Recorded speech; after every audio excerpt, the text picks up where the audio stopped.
Cuando hace unos meses, en el podcast, en el de Perdiendo el Hilo, os hice un capítulo sobre Sofonis Banguísola, os hablé de cómo fue pintora de corte. Fue pintora de corte de un rey, el mismo rey bajo el que escribió Lope de Vega, Felipe II.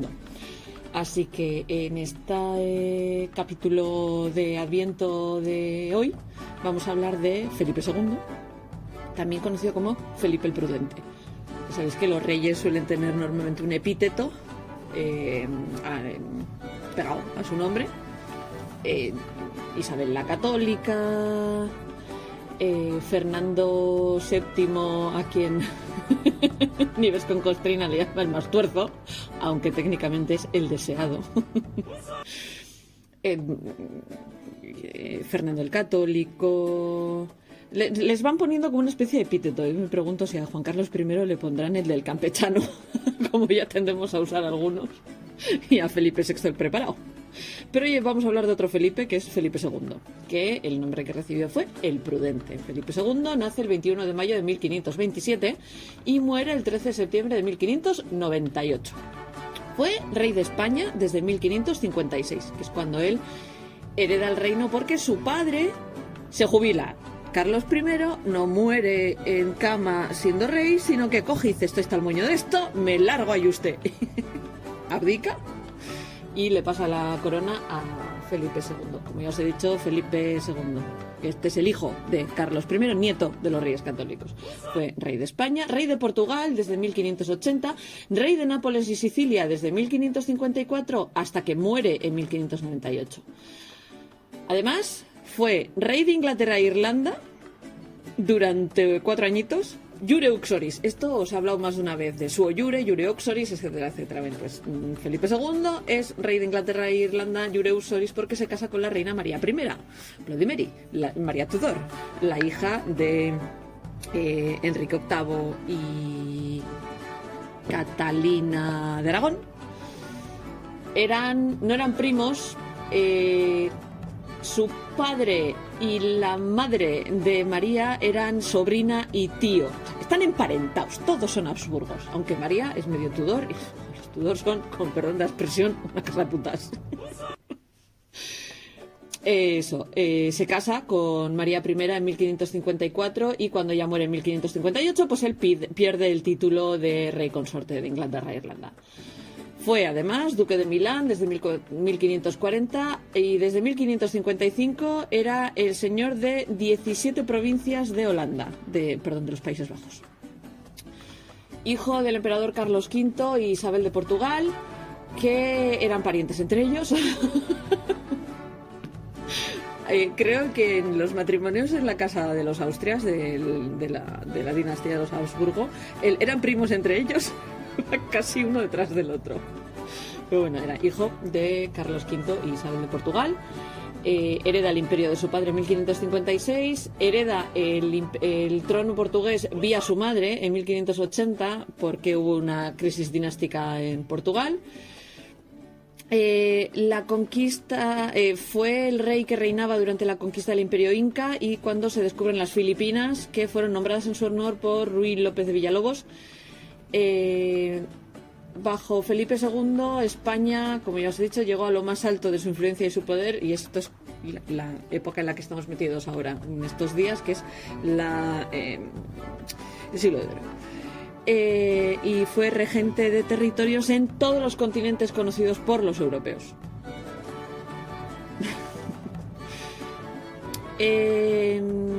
Digamos que el gobierno que manejaba Felipe era un estado con mogollón de deuda acumulada, acumulaban deuda tontamente, y el estado entró en default en 1557, 1560, 1569, 1575 y 1596.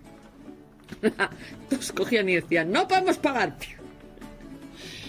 Esta política fue parcialmente la causa de la declaración de independencia que creó la República Holandesa en 1581 y eso, Felipe, mientras tanto, pues se dedicaba a guerrear con todo el mundo y construir edificios como el Escorial en 1584, y hablamos del Escorial cuando estuvimos hablando un ratito de arquitectura de la época, etcétera, etcétera. Profundamente devoto, Felipe se veía como el defensor de la fe católica contra el Imperio Otomano y contra la Reforma Protestante. En 1584 firmó el Tratado de Joinville, poniendo los fondos para la Liga Católica Francesa, que durante la siguiente década, dentro de lo que era la guerra civil que tenían montada en Francia contra los hugonotes, los hugonotes son la vertiente protestante francesa, estuvieron a la gresca durante un montón de tiempo y durante una década entera España fundaba a la Liga Católica. En 1588 manda una armada para invadir la Inglaterra protestante. Esta es la Armada Invencible contra Isabel I,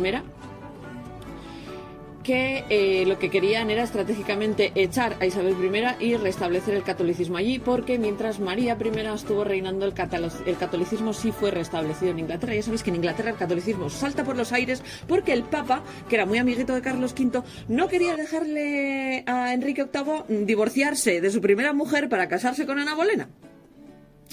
Y por eso se fundaron su propia iglesia, que a día de hoy ahí sigue. Y técnicamente un divorciado no debería de poder ser cabeza de la iglesia anglicana, pero aquí estamos. O sea, el actual rey está divorciado y casado en segundas nupcias con una divorciada. Me mola mogollón todo el tema este de la religión. Lo dicho, intentó tomar Inglaterra, le salió mal. No le salió mal porque los ingleses tuviesen una armada mucho mejor, ni porque no, simplemente es que el mal tiempo del canal se llevó por delante, o sea, desperdigó a la armada y tuvieron que volver como pudieron de vuelta a España. El siguiente año el poder naval de Felipe pudo recuperarse después de este fallo de la invasión a Inglaterra y consiguieron parar un intento de invasión de los propios ingleses. Los ingleses dijeron, vamos a invadir nosotros España, y les pararon los pies. Hubo dos armadas más que intentaron invadir Inglaterra en 1596 y 1597, no hubo manera, y la guerra anglo-española se estuvo arrastrando los pies hasta 1604, 6 años después de la muerte del propio Felipe. Bajo el mando de Felipe se reclutaban más o menos 9.000 soldados al año en España, llegando a hacer levas de hasta 20.000 soldados en años de crisis, o sea, en años en los que las tortas se nos estaban acercando demasiado. Entre 1567 y 1574, casi 43.000 hombres dejaron España para luchar en Italia, en los Países Bajos, más los que andaban haciendo el pingo por el océano. Que me río yo de la España vaciada, madre mía. Como ya os he dicho, Felipe es un miembro de la Casa de Habsburgo, cuya rama española son los Austrias, y era el hijo del emperador Carlos V, que era también rey de Castilla y Aragón, y de Isabel de Portugal. Nació en la capital castellana de aquella época, que era Valladolid, como ya os he dicho, el 21 de mayo de 1527, en el Palacio de Pimentel, que a día de hoy sigue en pie y está en la Plaza de San Pablo. Por si alguno es de Valladolid, pasa por allí cerca y quiere ir a verlo, vais y decís, aquí nació Felipe II. Que en aquel momento era propiedad de don Bernardino Pimentel, el primer marqués de Tábara.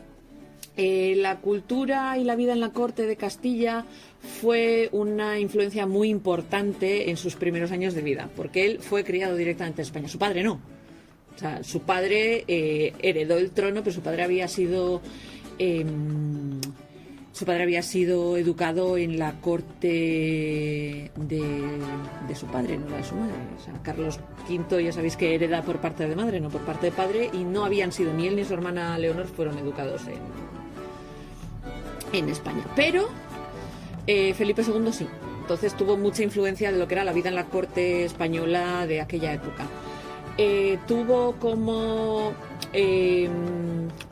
a ver cómo os explico esta figura. Era la persona que se encargaba de su crianza, era Leonor de Mascareñas, y su tutor era Juan Martínez de Silíceo, que fue el futuro arzobispo de Toledo. Era muy normal que los hijos de los reyes no fuesen criados directamente por sus padres, sino que solían tener otra gente a cargo de ellos. O sea, pues en este caso, Leonor de Mascareñas y Juan Martínez Silice, el tutor y la... Es que no me sale el nombre de la figura de Leonor de Mascareñas. No me sale. Preceptora. Se me había atascado la palabra y le he dado el pausa a la grabación y lo he buscado. Preceptora. Felipe demostró una aptitud razonable en las artes y en las letras.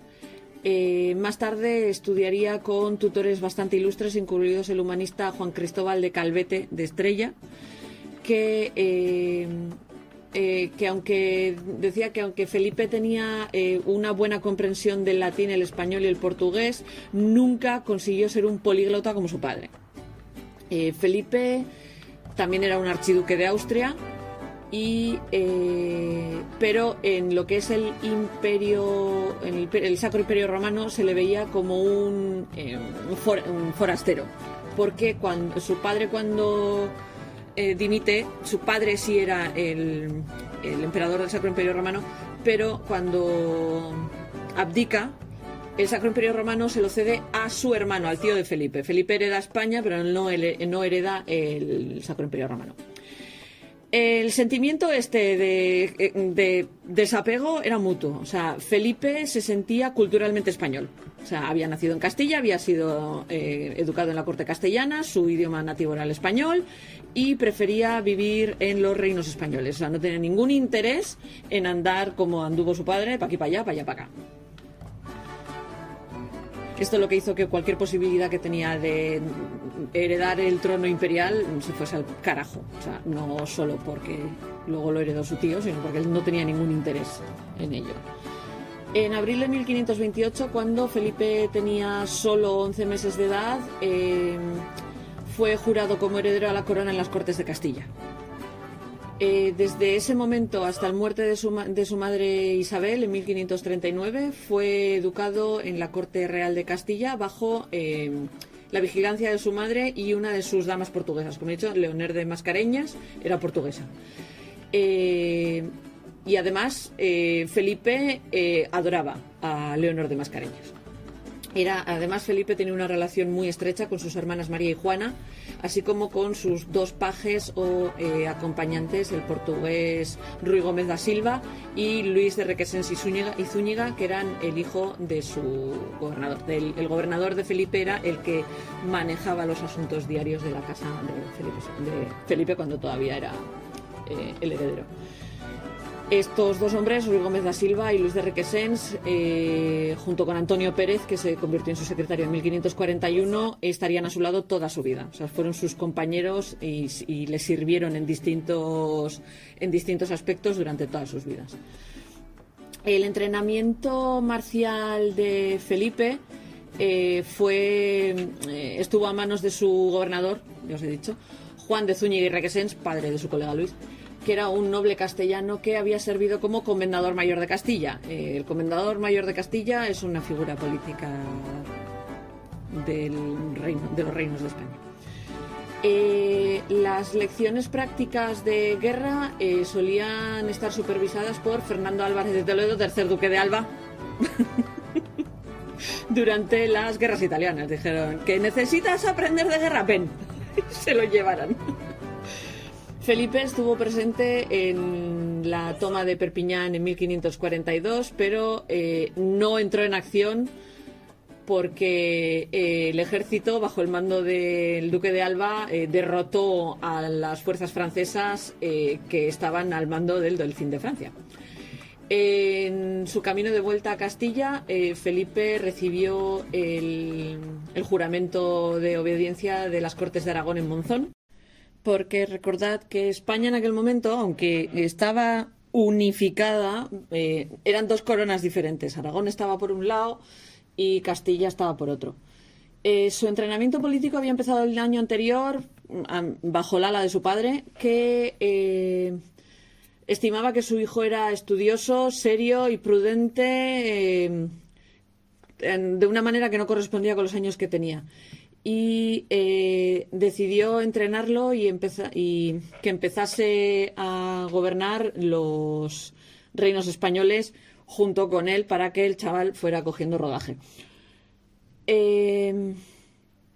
Las interacciones entre el emperador y su hijo cuando éste estaba en Castilla le convencieron de que Felipe era un chaval precoz en lo que era el gobierno. Así que decidió dejar en sus manos la regencia de los reinos españoles en 1543. Felipe, que anteriormente había sido nombrado duque de Milán en 1540, empezó a gobernar el imperio más extenso del mundo a los 16 años. ¿Estaba Carlos I cegado por el amor de padre? Pues no lo sabemos. Pero no os penséis que Carlos cogió y dijo, ¡hala, me voy! Y dejó todo a manos de un adolescente, ¿vale? Dejó a Felipe con consejeros con mucha experiencia, notablemente su secretario Francisco de los Cobos, y de la misma manera todo el tema del ejército y de la guerra y demás a manos del general Duque de Alba. Felipe además se encontró con una extensa cantidad de instrucciones puestas por escrito que enfatizaban la piedad, la paciencia, la modestia y el no fiarse de la gente y la desconfianza. Estos principios, que eran los principios mediante los que Carlos gobernaba, fueron asimilados poco a poco por el propio Felipe, que acabaría convirtiéndose en una persona seria y cautelosa.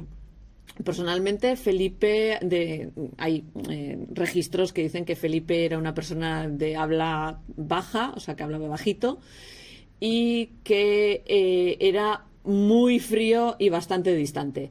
En palabras de uno de sus ministros, tenía una sonrisa que podía ser cortada por una espada. O sea, el tío debía de ser un carámbano de hielo. Cuando empieza a reinar, Felipe se va durante una temporada a los Países Bajos y pasa unos cuantos años allí reinando su imperio desde allí. Pero decide volver a Castilla. Aunque se le suele describir como un monarca absolutista, Felipe tuvo que gobernar con muchos límites constitucionales a su autoridad, influenciados por una burocracia cada vez más enrevesada y más fuerte. El Imperio Español no era una sola monarquía con un solo sistema legal, sino una unión personal de distintos reinos que cada uno guardaba celosamente sus propios derechos contra los de la propia Casa de Austria. En la práctica, Felipe muchas veces se encontraba con que su autoridad era rechazada por las asambleas locales y que su palabra era menos efectiva que la de algunos dirigentes a nivel local o nobles que dirigían a nivel local. Es lo que os he estado diciendo antes. España no estaba unificada como tal. Siempre se suele decir, no, porque los reyes católicos unificaron España. No. Jurídicamente se tarda mucho tiempo en unificar España. O sea, era lo que hemos dicho, era una especie de unión personal. Era una persona que había heredado todos los títulos y decía, yo, la península ibérica para mí.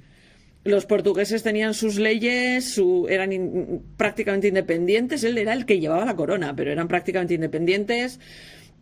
Castilla tenía sus cosas, Euskadi tenía sus fueros, Vizcaya tenía sus fueros, Guipúzcoa a los suyos, Navarra iba a lo suyo. Tú diles en aquella época a los aragoneses que eran castellanos, te cortan la cabeza. O sea, en ese plan. Tenía muchos terrenos, tenía mucha corona. O sea, no era un rey absolutista, no era un Luis XIV de Francia. Como ya os he dicho, Felipe tenía varios títulos como heredero de los reinos de España y del Imperio, incluido el de Príncipe de Asturias, que para esa época ya existe. Y el reino más nuevo con el que contaba el Imperio era Navarra, que había sido invadida por Fernando II de Aragón con tropas castellanas. O sea, Fernando II de Aragón cogió prestadas tropas de su difunta esposa y se fue a conquistar Aragón. Si habéis oído alguna vez la expresión, me cago en sos. es porque en sos del rey católico nació Fernando el Católico, entonces los navarros lo de me cago en sos viene por ahí. Si alguna vez oís a un vasco, un navarro soltar me cago en sos, porque es algo además que lo decimos muchos, es uno de esos juramentos que nos sale sin pensar, es por Fernando II de Aragón, el rey católico.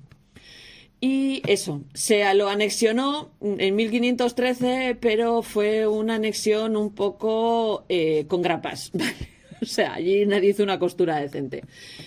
La guerra en Navarra siguió hasta 1528 con los tratados de Madrid y de Cambrai, y Carlos V propuso un fin de las hostilidades a Enrique II de Navarra, que era el monarca legítimo de Navarra y todavía gobernaba sobre parte de Navarra, porque Fernando II no se anexiona a toda Navarra. Carlos V le propone a Enrique II de Navarra casar a su hijo Felipe con la heredera de Navarra, Juana III. Que bueno, Juana, que luego sería Juana III de Navarra. Este matrimonio lo que haría sería llevar una solución dinástica a la inestabilidad de Navarra, haciéndole a él rey de toda Navarra, o sea, la alta y la baja, y príncipe del estado independiente del Bearn. Bearn está al otro lado de los Pirineos. Son como los primos, los bearneses. Y esto también le convertiría en señor de una buena parte del sudoeste francés, pero la nobleza francesa, bajo el rey Francisco I, se opusieron a esto, pero de manera muy elocuente, y consiguieron acabar con esta idea de matrimonio entre los herederos de la casa de Habsburgo y la casa de Albret. La casa de reinante en Navarra era la casa de Albret, es Juana de Albret, de hecho. En su propio testamento, Carlos V dejó reflejadas estas dudas sobre Navarra y le recomendó a su hijo que les devolviese la parte del reino que habían tomado. O sea, que esto era un follón, que se quitasen de encima esa provincia y fuera. Tanto el rey Carlos como su hijo Felipe II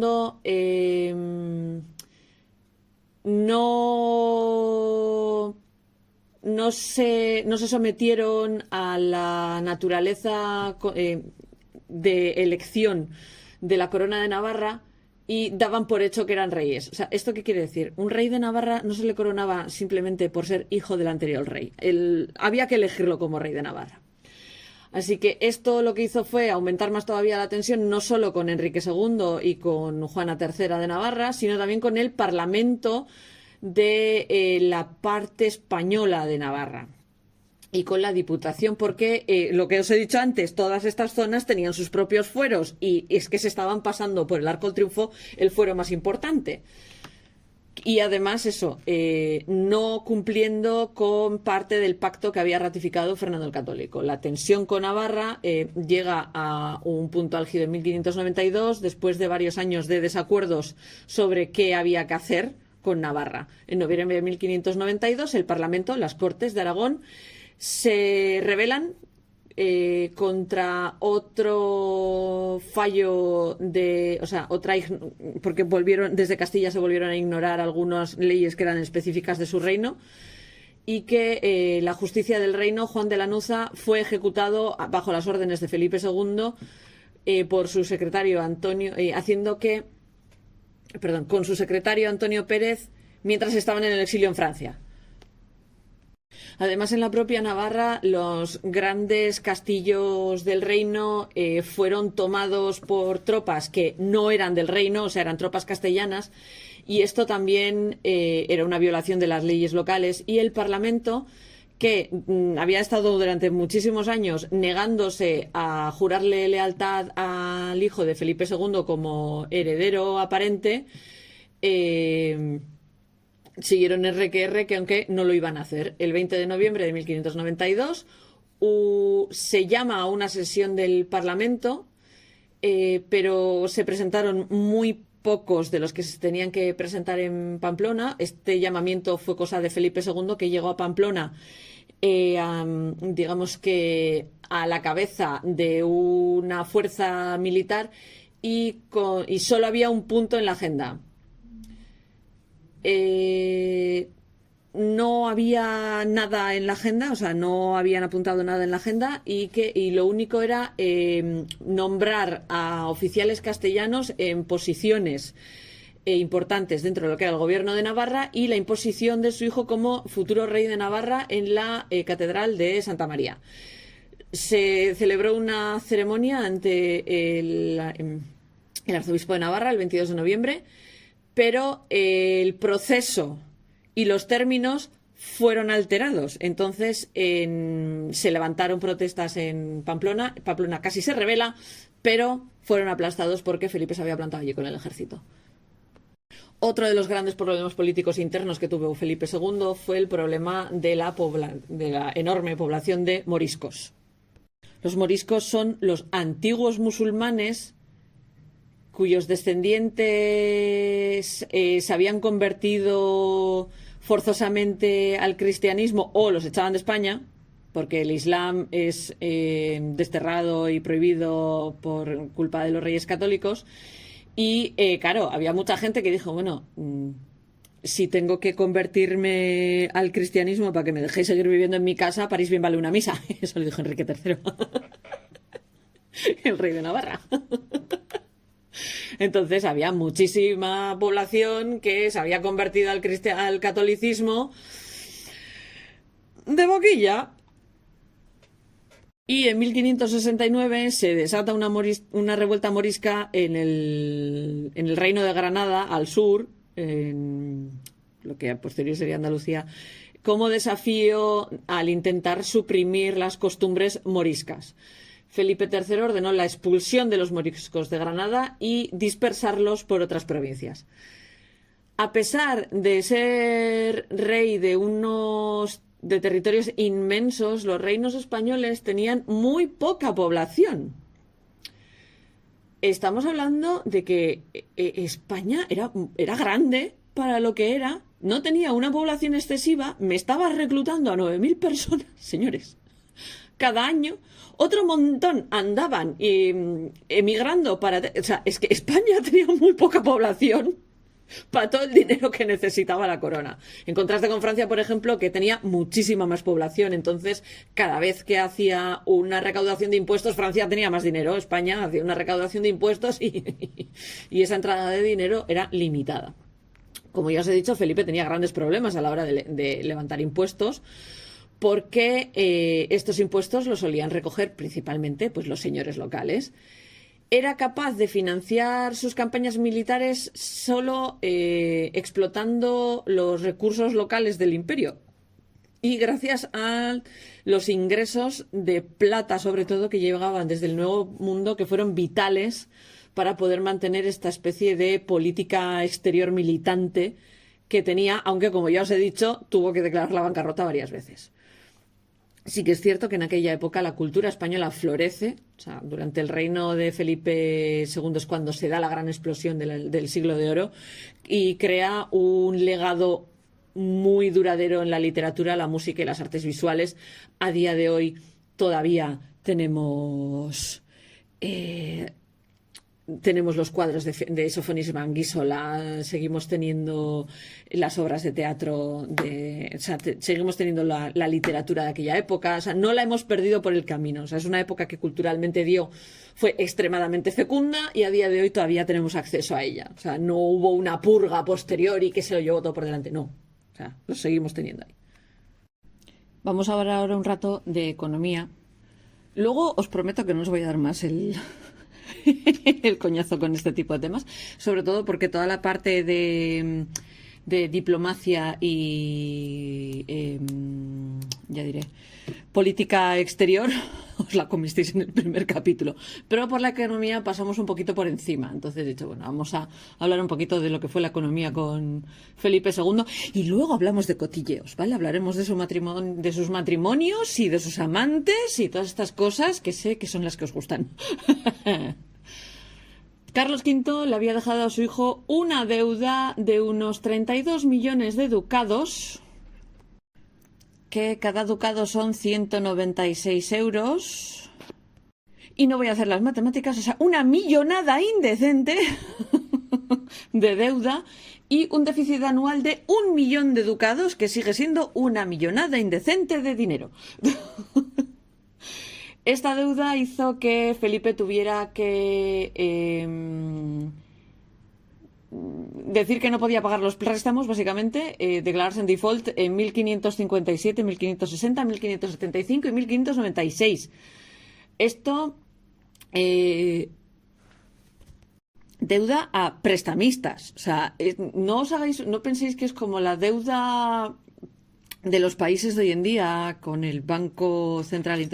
No, esto eran deuda a prestamistas. Los Medici, por ejemplo, se hicieron ricos así, y hay muchas familias que se hicieron ricas siendo prestamistas de este tipo. ¿Cuál era el problema? Estos prestamistas no tenían ningún poder sobre el rey y no le podían obligar a repagar los préstamos. Estos fallos en el pago fueron el pistoletazo de salida de los problemas económicos que tuvo España, y que hizo que en 65 años los reyes que reinaron entre Felipe y los posteriores, en 65 años, tuvieran que no pagar estas deudas 6 veces más.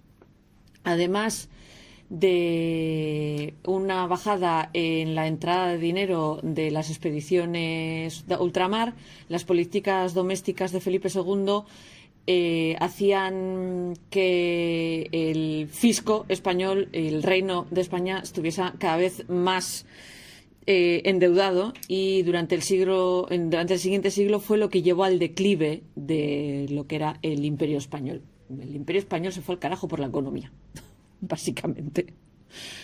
Porque, con perdón de la expresión, nunca hemos tenido gente que sepa manejar el dinero en este país.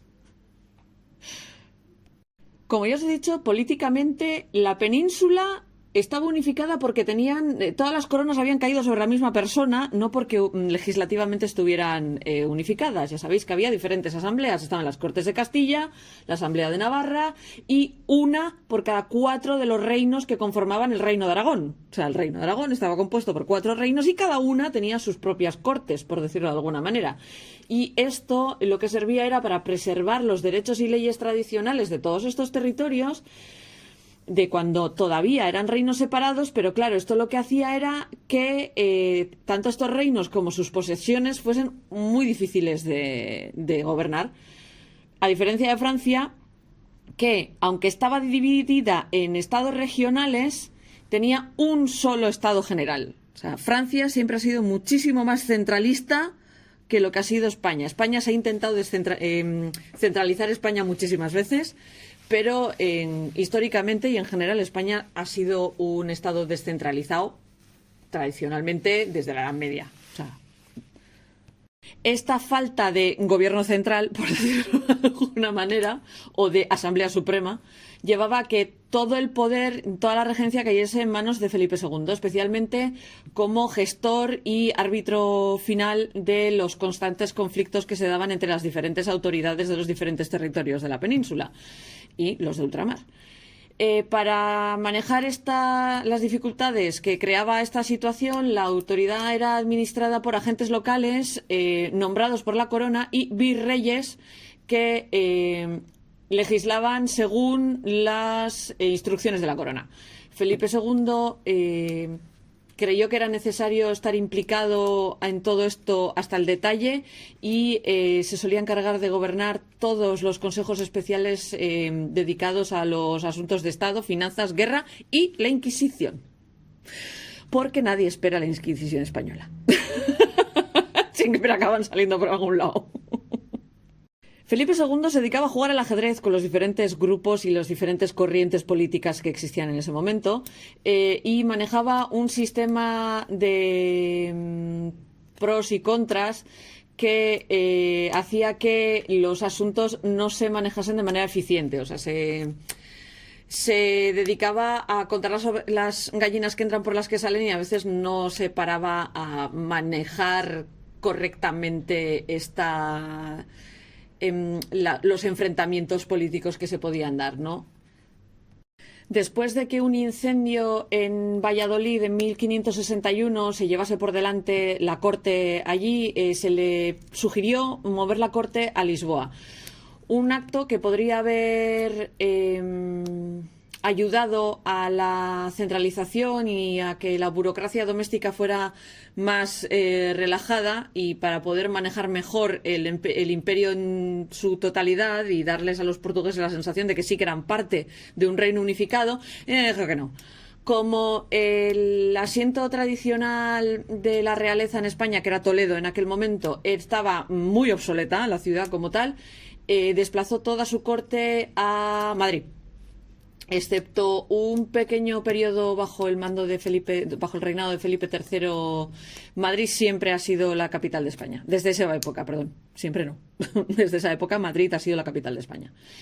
Es alrededor de este momento que Felipe II se convierte el Real Alcázar de Madrid en su Palacio Real, y las obras, que empezaron en 1561 y terminaron en 1598, fueron realizadas por trabajadores que vinieron desde Holanda, Italia y Francia.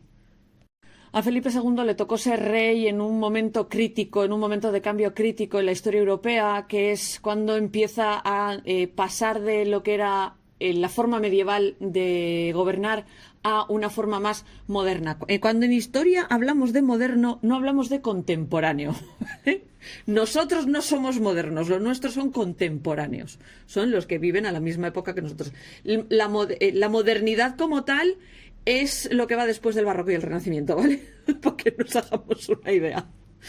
A su padre, a Carlos V, le tocó llevar un tipo de regencia itinerante de un rey medieval, o sea, se movía mucho. Felipe II se movió mucho menos que su padre. Y además delegaba poco, o sea, se dedicaba él a los asuntos de Estado, era él el que dirigía los asuntos de Estado, y incluso cuando no estaba en la corte, o sea, hasta cuando no estaba en la corte no había un regente como tal, sino que seguía mandando él. Es más, cuando empezó a tener problemas de salud, se dedicó a trabajar desde sus aposentos en el Palacio Monasterio Panteón del Escorial, que había mandado construir en 1584. Un palacio construido como un monumento al papel de España como centro de la cristiandad, pero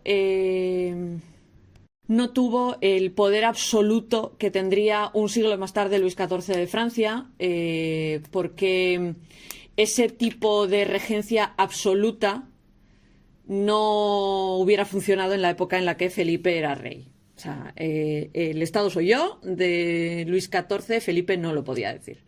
La ineficacia del Estado español y lo encorsetadamente regulada que estaba el trabajo y la industria y los gremios en aquella época, era algo que se daba también en otros países. O sea, no era algo que solo ocurría en España, se daba en otros países también. Es más, la dispersión de los moriscos, sacándolos de Granada, motivada por el miedo a que fuesen apoyo, punta de lanza de una posible invasión musulmana, tuvo efectos negativos muy serios sobre la economía, particularmente en esa región.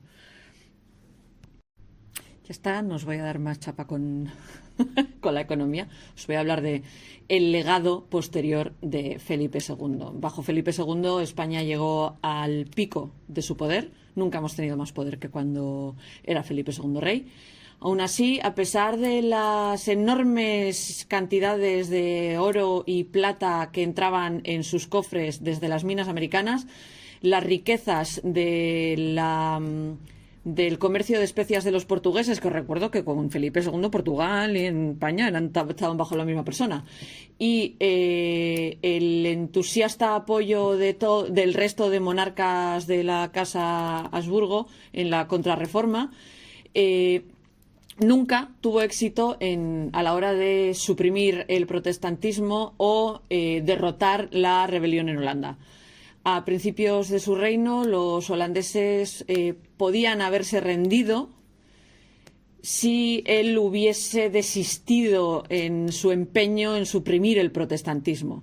Pero era tan devotamente católico que él no podía permitir que existiese el protestantismo como tal. Si hubiera cogido y hubiera dicho, mira, vosotros os rendís, yo os dejo hacer lo que os dé la gana, y aquí seguimos todos juntitos en el mismo país, vosotros rezad como os dé la gana. Si no os gusta la Virgen, no pasa nada. No pudo. Era muy católico, era devotamente católico y exhibió la antipatía por la heterodoxia religiosa de su época, que os recuerdo que fue una de las razones por las que Enrique VIII casi se lleva por delante a su última esposa. Algún día os hablo de Catalina Howard y todo esto, ya diré de Catalina Parr y todo esto, pero si queréis ver el tema, buscad la película Firebrand, que es Jude Law haciendo de Enrique VIII en sus últimos días y Alicia Vikander haciendo de Catalina Parr, y veis lo que era el problema de la religión en aquella época, porque en Inglaterra fue muy crudo, o sea, porque Enrique VIII saltaba de soy católico a soy la cabeza de mi propia iglesia, pero soy protestante, pero ahora vuelvo al catolicismo, pero sin el Papa y tal, cada vez que cambiaba de esposa, ¿vale? Entonces, id a ver eso, para que veáis exactamente qué era esta imposibilidad y esta antipatía por la heterodoxia religiosa. Hay registros de Felipe II diciendo que antes de sufrir el más mínimo daño a la religión en el servicio de Dios, perdería todos sus estados y 100 vidas, si las tuviera, porque no quiero ni deseo ser el rey de herejes. Que lo llevaban muy mal. Es que Martín Lutero la lió muy parda. Definitivamente tengo que hacer un capítulo de Martín Lutero en algún momento en el podcast. Él lo que quería era reforzar la ortodoxia católica ante la intensificación de la Inquisición. Hablando de Inquisición, hay otro libro que os puede resultar interesante. Es El familiar, de Lee Bardugo. Hay algunas cosas que, por Dios, si lo vais a leer, leedlo en castellano. Si lo vais a escuchar, escuchadlo en el audiolibro también en castellano. No intentéis escuchar el audiolibro en inglés porque es para arrancarse las venas cada vez que intentan leer en castellano. Hay mucho castellano metido, justo es esta época, y también hay problemas con la Inquisición y con magia y cosas. Está guay, es entretenido. No es el mejor libro que me he leído sobre el tema, pero es muy entretenido, así que si queréis echarle un ojo, pues os invito para que tengáis un poco más de ambientación de esta época. Lo dicho, reforzó e intensificó la Inquisición. A los estudiantes se les prohibía salir a estudiar. Los libros tenían que ser impresos en España y los libros, aunque aunque fueran de autor español, pero no estuviesen impresos en España, eran prohibidos. Esto le pasó a Lope, por si no os acordáis. Y eso que fue en Valencia, donde los imprimió, pero no es Castilla, no entran en Castilla. Además de prohibir un montón de libros, Felipe II autorizó la quema de al menos 70.000 volúmenes y solo por esto se ganó mi odio eterno. El día que descubrí este dato se ganó mi odio eterno. Pocas cosas he oído más que la gente que quema libros. Y incluso gente o sea, eclesiásticos tan respetados como el arzobispo Bartolomé de Carranza de Toledo fue apresado por la Inquisición durante 17 años por publicar ideas que parecían ser ligeramente a favor del protestantismo. Aquí o la misa era en latín y de espaldas o no la aceptábamos. Estricta imposición de las creencias ortodoxas salió bien. En España no hubo problemas religiosos, que sí hubo en otros países, que dividieron países enteros, como Francia, que estuvo 30 años de guerra civil, todos los follones de Holanda, todos los follones de Inglaterra. Aquí no pasó. ¿Por qué? Porque la Inquisición tenía a todo el mundo, con perdón de la expresión, coge por los huevos. Aquí nadie se atrevía a sacar el pie del tiesto. Hubo hugonotes en Euskadi también. Otro día hablamos de todo esto. Luego, una cosa extremadamente hipócrita de Felipe II es que esto queda como parte de su legado, él estaba extremadamente dedicado a eliminar libros heréticos, pero coleccionaba libros prohibidos por él mismo en su biblioteca personal en el Escorial. O sea, se los prohibía a todo el mundo, pero él no. Consejos vendo, para mí no tengo. Su biblioteca contenía 40.000 volúmenes, 1.800 de los cuales estaban en árabe, o sea, eran piezas escritas en árabe, y había varios miles de manuscritos que se conservaban en esta biblioteca. Los libros prohibidos estaban protegidos en una habitación en la parte alta de la biblioteca y prácticamente nadie tenía acceso a ellos. Y él era un apasionado de los libros raros y los coleccionaba a lo largo y a lo ancho de todo el mundo que publicase. O sea, él prohibía publicar, o sea, prohibía libros escritos fuera, pero luego él tenía cientos y miles de estos libros. ¿Por qué? Porque los coleccionaba, porque era un bibliófilo. Entonces me parece más horroroso y más grave todavía esa quema de libros por parte de un bibliófilo. O sea, a mí me duele como bibliófila. La escuela de Salamanca florece durante el reino de Felipe II con intelectuales como Martín de Azpilicueta, que era altamente honrado en Roma. Varios papas seguían sus escritos y lo consideraban un oráculo del conocimiento.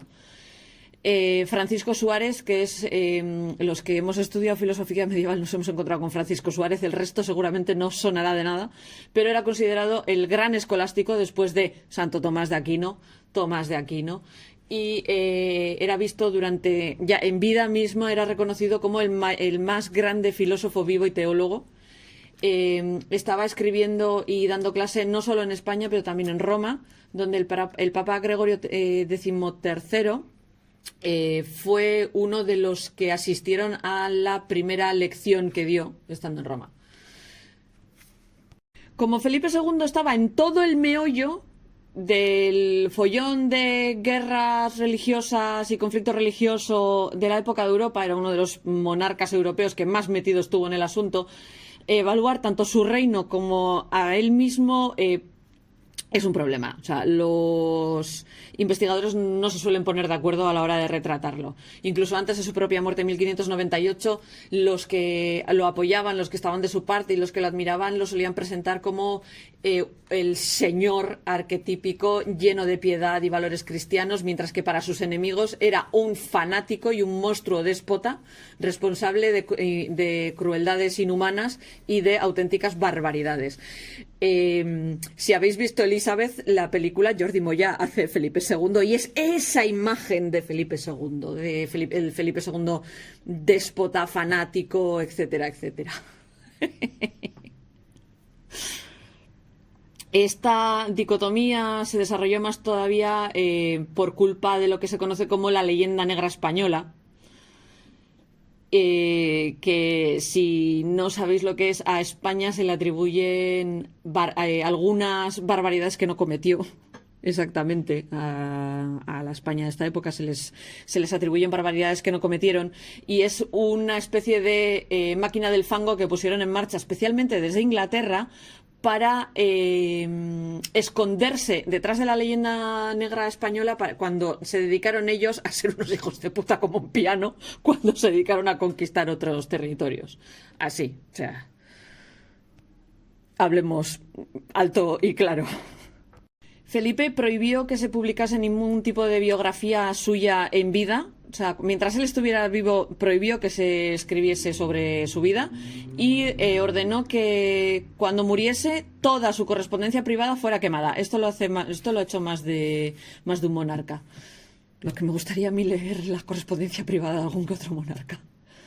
Es más, Felipe no hizo nada para defenderse a sí mismo después de que su ambicioso secretario Antonio Pérez publicase calumnias absolutamente bestiales contra el propio rey, permitiendo que las historias de Pérez se desperdigasen por Europa sin ningún tipo de desafío.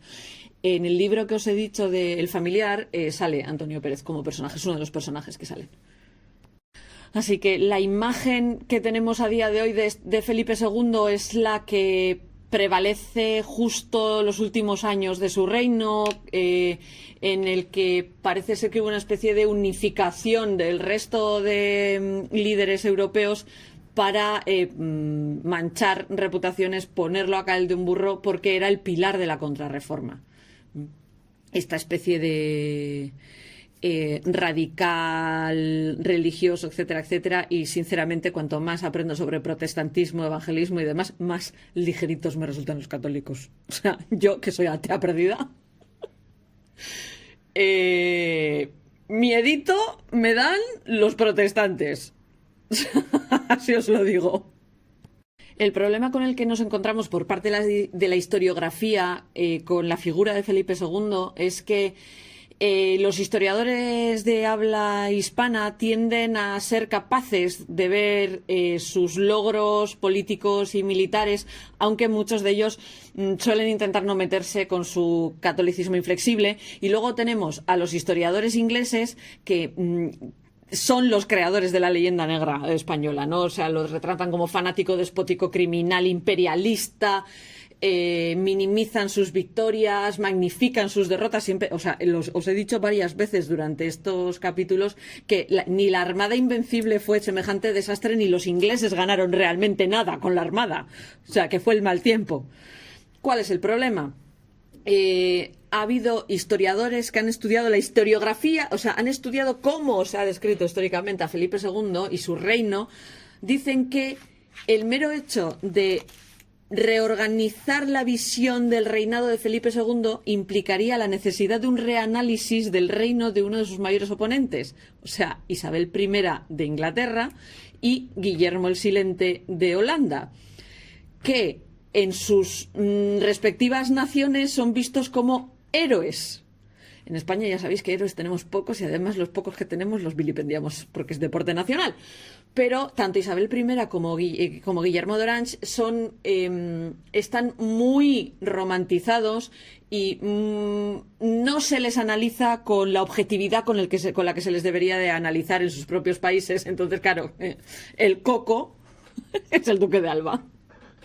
¿Qué es lo que pasa? Que si se humaniza a Felipe II y se habla de sus logros y de las cosas que hizo bien, etcétera, etcétera, tanto Isabel I como Guillermo de Orange pierden ese antagonista fanático de sangre fría, etcétera, etcétera, y los logros patrióticos de estos dos quedan disminuidos, empezando por la derrota de la Armada Invencible, repetimos.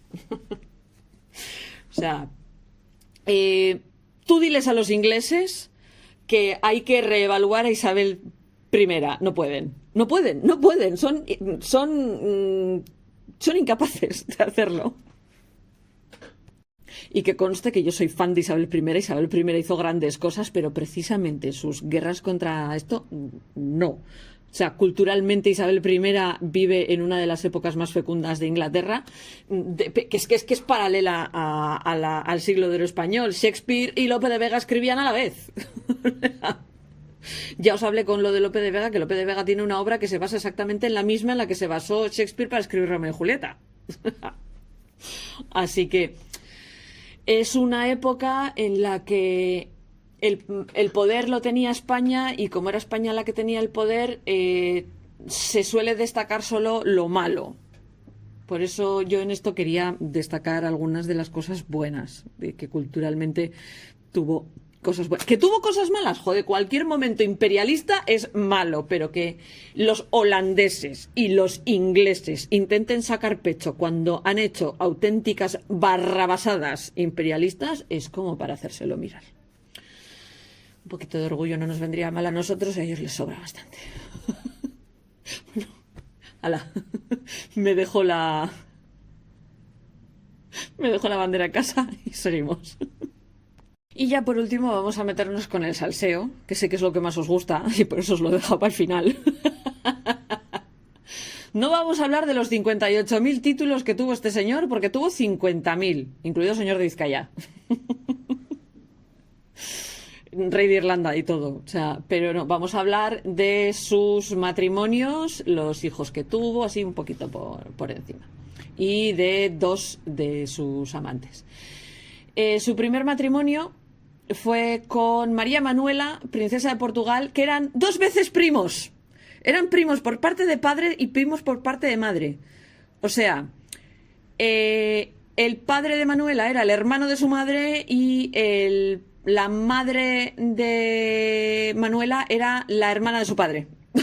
Cuando os digo lo de los Austrias y la corona en vez de un árbol genealógico, empiezan aquí. Bueno, ya habían empezado antes, porque Carlos y Isabel eran familia también. O sea, aquí los genes tienen poca variación. No sé, el otro día me saltó un vídeo sobre la variación genética de los Austrias y para cuando llegan a Carlos II el hechizado, creo que tenía un 25% de consanguinidad. Eso es una burrada. Lo he dicho, se casa con María Manuela, princesa de Portugal.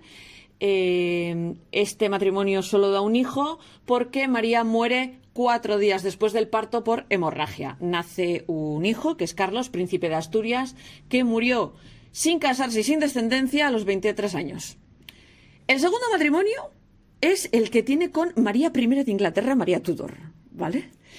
Este matrimonio, que se celebró en la Catedral de Winchester, fue puramente político. Se celebró el 25 de julio de 1554 y fue puramente político. Esto era un intento de mantener el catolicismo o de reponer el catolicismo en Inglaterra, porque María I era muy católica, cosa que ni su padre, ya sabemos que era muy veleta, su hermano Eduardo era muy protestante. Ella era muy católica y cuando Isabel llegó dijo, pues nos vamos a tirar al protestantismo otra vez. O sea, Inglaterra pegó unos bandazos de aupa en aquella época. Otra recomendación audiovisual. Hay una serie que es Becoming Elizabeth, que es sobre lo que ocurre justo después de la muerte de Enrique VIII, cuando empieza a reinar su hijo, cómo andan María y Isabel y demás, y Catalina Parr anda todavía viva por ahí dando vueltas. Si queréis echarle un ojo, está bastante bien. Se habla mucho de religión también. Lo dicho, vía este matrimonio, Felipe se convierte en rey de Inglaterra y de Irlanda jure uxoris. Esto ya os lo he explicado 50 veces. La mayor parte del tiempo la pareja no vivían juntos, cada uno vivía en su país porque cada uno era regente de su propio país. El matrimonio no produjo ningún hijo, aunque hubo un embarazo psicológico por parte de María, que no se está seguro si fue un embarazo real y tuvo un aborto o no era un embarazo y era un mioma o algún tipo de tumor uterino. Porque María muere en 1558 y se cree que muere de cáncer. Esto lo que hace es en cuanto María muere, él pierde el título de rey de Inglaterra e Irlanda. Pero se quedó el resto de su vida creyendo que él tenía derecho al trono. El tercer matrimonio de Felipe es con Isabel de Valois, que es la hija mayor de Enrique II de Francia y Catalina de Medici. Si queréis ver a Catalina de Medici en acción, The Serpent Queen. Serie también. O sea, os voy a llenar de series porque es una época que me gusta mogollón y me he visto un montón de series sobre la época y ya os voy haciendo una lista muy larga. Si en algún momento queréis que os ponga los títulos de todas, me lo decís en Telegram o me pilláis en algún sitio y os hago la lista de series que tenéis que ver. La ceremonia original se desarrolla por poderes. O sea, esto ya sabéis, que un matrimonio por poderes era que normalmente estaba la novia y un representante del novio, o el novio y una representante de la novia. Normalmente era un representante del novio el que se casaba. En este caso fue el duque de Alba el que fue el representante del novio en Notre Dame, en París, antes de que Isabel saliese de Francia. La ceremonia de matrimonio real se hizo en Guadalajara. Según ella, llegó a España, se juntaron en Guadalajara y se casaron allí. Y este matrimonio, que duró 9 años, dio 5 hijas, aunque solo 2 de estas 5 hijas llegaron a la edad adulta. Isabel murió de parto pocas horas después de perder a su última hija en el parto. Esto, ser mujer en aquella época, morir de parto era muy habitual. Tuvieron 2 hijas gemelas que nacieron muertas, lo siento. Luego está Isabel Clara Eugenia, que fue la que fue gobernadora de Holanda. Catalina Micaela, que se casó con el duque de Saboya y tuvieron descendencia. Y Juana, que muere poco después de nacer junto con su madre. Y el cuarto matrimonio de Felipe, el que le dura, es con Ana de Austria. Ana de Austria era nieta de Carlos V, ergo sobrina de Felipe II. Creo que va por ahí. Sí, sobrina de Felipe II por parte de madre. Se casó con su sobrina, ¿vale? Su última esposa es su sobrina. El Papa Pío V al principio se negaba a darle la dispensa para casarse con Ana, que eran tío y sobrina. O sea, que no. Y se negaba citando prohibiciones bíblicas y el peligro de defectos de nacimiento. Aquí el Papa, siendo un visionario. Al final acaba dándole permiso porque, claro, Felipe amenazó con abandonar la Liga Sagrada y que se las arreglaran los italianos contra los turcos. ¿Sabes? Y dijeron, yo me voy, a mí o me dejas casarme con la sobrina o me largo. Y pues el Papa tuvo que dar su brazo a torcer porque realmente Felipe era el que ponía toda la pasta y el que ponía el ejército, etcétera, etcétera, contra los otomanos. Y entonces, pues, no quedó más remedio que dejarle pasar por el arco. Según cuentan los contemporáneos, fue un matrimonio satisfactorio y de buena convivencia, o sea, se llevaban bien, tanto para Felipe como para Ana. O sea, fue un matrimonio feliz para el estándar de la época y para el estándar de la clase social. Este matrimonio produjo 4 hijos y una hija, y Ana murió de un ataque al corazón 8 meses después de dar a luz a su última hija. Sus hijos fueron Fernando, el príncipe de Asturias, que muere a los 6 años, Carlos Lorenzo, que muere con 1, Diego Félix, que muere con 7, Felipe III de España, que muere con 42. Alguien que les dura. Y María, que muere a los 3 años. Su madre muere a los 8 meses de nacer ella muere a los 3 años. Y aparte de estos 4 matrimonios, se sabe que tuvo varias amantes. Uno de los amoríos más largos que tuvo fue con Isabel Osorio, que fue una dama española, amante del príncipe y luego rey Felipe II. Se dice que su relación empieza cuando Felipe aún no es rey y es el heredero. Isabel es hija descendiente de judíos conversos, y se quedó huérfana siendo muy muy joven y fue criada por su tío, que estaba metido en la corte, y así acabó ella también metida en la corte. Fue dama de compañía de la emperatriz Isabel de Portugal, y cuando muere Isabel de Portugal, que es la madre de Felipe II, pasa al servicio de Juana de Austria y María de Austria, que son las hermanas de Felipe II. María de Austria, que es la madre de la última mujer de Felipe II. Dios mío, qué follón. Espero que llevéis un croquis para seguir a toda esta gente. Parece ser que la relación con Felipe empieza cuando Felipe todavía es un adolescente. Y hay quien dice que tuvo 2 hijos bastardos con Isabel. ¿Qué es lo que pasa? Las únicas fuentes que tenemos de estos 2 hijos bastardos, o de que incluso estuviese casado con Isabel y que por lo tanto su matrimonio con María Manuela de Portugal no era legal porque ya estaba casado con Isabel, la única fuente que tenemos de esto es Guillermo de Orange. ¿Nos fiamos del holandés o no nos fiamos del holandés? Según el holandés, estaban casados y tuvo 2 hijos que se llaman Bernardino y Pedro, y que al primero, a Bernardino, lo hacía pasar por sobrino. Y Guillermo de Orange da como fuente a Ruy Gómez de Silva, príncipe de Éboli, amigo íntimo de Felipe II.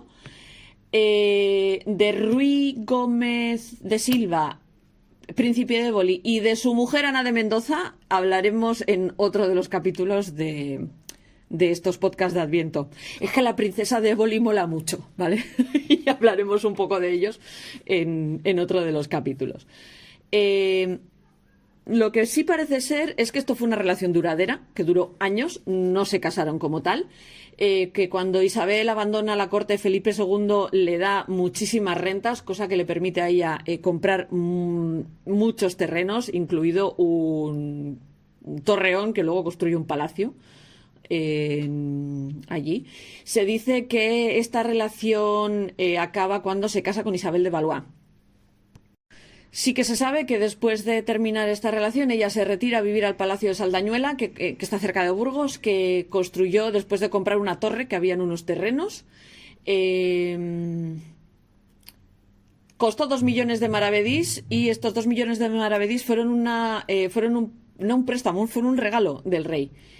Con el dinero sobrante fundó un convento, nunca se casó y está enterrada en el convento que ya había fundado. Como curiosidad, si habéis visto la pintura de Tiziano, Venus y Adonis, se supone que son Felipe II e Isabel.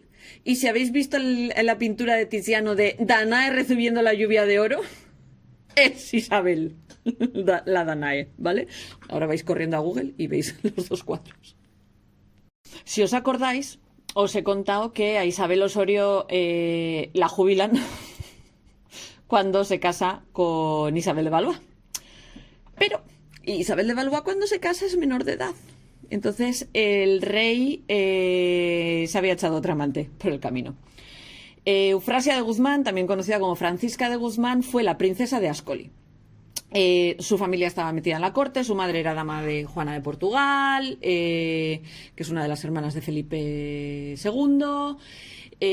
Su madre había sido dama de la emperatriz Isabel y camarera de Leonor de Francia. Digamos que su familia estaba muy metida en la corte y ella la metieron directamente por detrás. Lo dicho, fue una de las múltiples amantes atribuidas al rey español. Yo os he hablado de Isabel y os voy a hablar de Eufrasia, no os voy a hablar de todas las demás porque debieron de ser unas cuantas. Porque según un embajador a la corte en 1963 decía que las diversiones favoritas del rey eran la cacería, los torneos y sobre todo las mujeres. Para no perder la costumbre. La corte, cuando se instala en Madrid, Isabel de Valois todavía es menor de edad, como para... entonces Felipe II no quiere consumar el matrimonio porque ella es muy joven todavía y está esperando a que crezca para poder consumar el matrimonio. ¿Cuál es el problema? Isabel, que estaba muy feliz y muy contenta en Madrid, se entera de este lío de su marido y se lo toma fatal porque le recuerda al larguísimo idilio de su padre, Enrique II de Francia, con Diana de Poitiers. Algún día hago un capítulo sobre Diana de Poitiers y Catalina de Medici y Enrique II, porque esto era un trío casi a ratos. Catalina de Medici tuvo que compartir a su marido con su amante desde antes incluso de casarse casi. O sea, para que os hagáis una idea. Además, Diana y Catalina de Medici creo que eran primas. O sea, un follón. El caso es que siempre hubo un resentimiento con esto y Isabel de Valois no lo llevaba nada bien. El caso es que cuenta la rumorología que en 1564 Eufrasia se queda embarazada. ¿De quién? Del rey. Estaba sin casar. Y para silenciar rumores la obliga a casarse con el príncipe de Ascoli, Antonio Luis de Leiva. La dote de Eufrasia la pone Felipe II. Esto os puede sonar de cuando os hablé de la latina. Y en 1564 se casan en el Alcázar de Madrid y los padrinos son la reina Isabel y don Juan de Austria, que es el hermano ilegítimo de Felipe, porque aquí ilegítimos tenemos por todas las esquinas. El caso es para que veáis lo capullo que fue Felipe con Isabel. En 1564 se anuncia el embarazo de la reina. Isabel queda embarazada del primer embarazo, que ya os he dicho lo que pasa con el primer embarazo, pero... se monta una fiesta en el palacio y están el rey, la reina y la hermana del rey en un balcón viendo cómo van llegando los invitados. La reina, embarazadísima. Ve que en una de estas se baja de un carruaje Eufrasia de Guzmán, embarazadísima también, y entra en el palacio vestida como si fuera la reina. O sea, llevaba entre el vestido y las joyas, parecía más reina que la reina. A Isabel le da un pampurrio, literal, empieza a sangrar por la nariz y se la tienen que llevar a sus habitaciones y le dicen al rey que no está para fiestas y que no se encuentra bien. ¿Qué es lo que pasa? Justo esa noche pierde el embarazo, pierde a las gemelas que está esperando y no se muere ella porque un médico italiano la purgó, que pasaba por allí la purgó porque los médicos españoles la estaban dando por perdida y por muerta. Y mientras pasaba eso, parece ser que a Felipe no se le ocurrió otra cosa mejor que pasar la noche con Eufrasia. En fin. No me voy a ahorrar lo que pienso de este tipo de gente. Parece ser que Felipe se acaba dando cuenta de que ha estado a punto de perder a su mujer, a la que algún grado de aprecio le tenía, porque decide dejar esta aventura amorosa, decide dejar de ponerle los cuernos y mantenerse fiel a ella. Y de hecho llegaron a tener un buen matrimonio a posteriori de todo esto. De hecho tuvieron más hijos. A posteriori, Eufrasia tiene un hijo y una hija. Parece ser que la niña es la hija del rey Felipe y el hijo es de su marido, Antonio Luis de Leiva. A veces mi cerebro hace cosas de estas. Como curiosidad, Eufrasia fundó el convento de los Agustinos Recoletos de Madrid el 25 de febrero de 1592, que estaba donde están actualmente la Biblioteca Nacional y el Arqueológico Nacional. O sea, la dueña de toda esa zona, que eran unos terrenos de Prado Viejo, era Eufrasia, y les cede los terrenos y el edificio a los Agustinos Recoletos. Es el convento donde se enterró a Francisco de Zurbarán, aunque cuando se derriba el convento por la desamortización de Mendizábal, porque cogió Mendizábal y dijo, esto me lo compro yo, gracias. Y se compró el convento en 1837 es cuando ocurre la desamortización y se expulsa a los monjes, el convento queda desamortizado, desconsagrado, se lo compra Mendizábal, lo tiran abajo y construyen lo que son los edificios que ahora mismo ocupa la Biblioteca Nacional y todas estas cosas. Pero eso, que sepáis que originariamente el convento de Agustinos Recoletos de esa zona lo fundó Eufrasia. Esto de amantes de reyes españoles fundando conventos empieza a ser bastante habitual. O sea, porque, como ya os he dicho, Isabel también funda un convento y si os acordáis cuando os hablé de la latina también. Pero bueno, y ya no vamos a seguir hablando de los líos de faldas de Felipe II. Ya os he hablado un poquito de ellos. Espero haberos tenido entretenidos con el tema, hablando de las millonadas de dinero que se dejó Felipe II en sus guerras y sus cosas, y la leyenda negra que le persigue, que en parte se merece alguna parte de la leyenda negra y en otra parte no. Pero bueno. Y nada, nos escuchamos en el siguiente capítulo.